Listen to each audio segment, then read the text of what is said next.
কোনো ইমিগ্রেন্ট যদি আইএলআর বা ইনডিফিনিট লিভ পেয়ে যায় এবং তার 1 বছর পূর্ণ হয়, তাহলে সে 1 বছর পরে ব্রিটিশ সিটিজেনশিপের জন্য অ্যাপ্লাই করতে পারে। ব্রিটিশ সিটিজেনশিপের জন্য অ্যাপ্লাই করতে হলে যে রিকোয়ারমেন্টটা ফুলফিল করতে হয়, তাকে দেখাতে হয় যে সে B1 লেভেলের ইংলিশ পাস করছে এবং তার লাইফ ইন দি ইউকে টেস্টের রেজাল্ট পজিটিভ, মানে life in the UK test pass করেছে। তার মানে দুইটা টেস্ট, B1 এবং life in the UK test. আর সাথে সাথে যে জিনিসটা চেক করা হয় ব্রিটিশ সিটিজেনশিপ গ্রান্ট করার সময়, তার গুড ক্যারেক্টার আছে কিনা।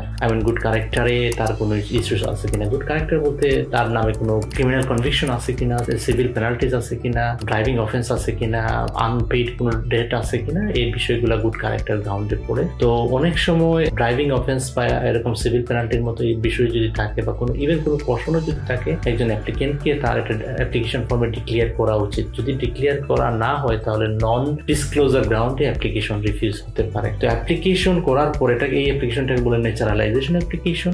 এই সার্টিফিকেটটা যদি গ্রান্ট হয়, তাহলে হোম অফিস ইমেইলে বা লেটারে কনফার্মেশন করবে এবং এই সার্টিফিকেট অফ ন্যাচারালাইজেশনটা কাউন্সিলে, যে অ্যাড্রেসে থাকেন ওই এরিয়াটা যে কাউন্সিলের অধীনে, ওই কাউন্সিলে আপনাকে এই সার্টিফিকেট অফ ন্যাচারালাইজেশনটা পাঠাবে এবং অ্যাপ্লিকেন্ট যে তাকে বুকিং করতে হবে কাউন্সিলের সাথে, যে কবে সে এই সার্টিফিকেট অফ ন্যাচারালাইজেশনটা রিসিভ করবে। নর্মালি কাউন্সিলে একটা অনুষ্ঠানের মাধ্যমে সার্টিফিকেটটা হস্তান্তর করে।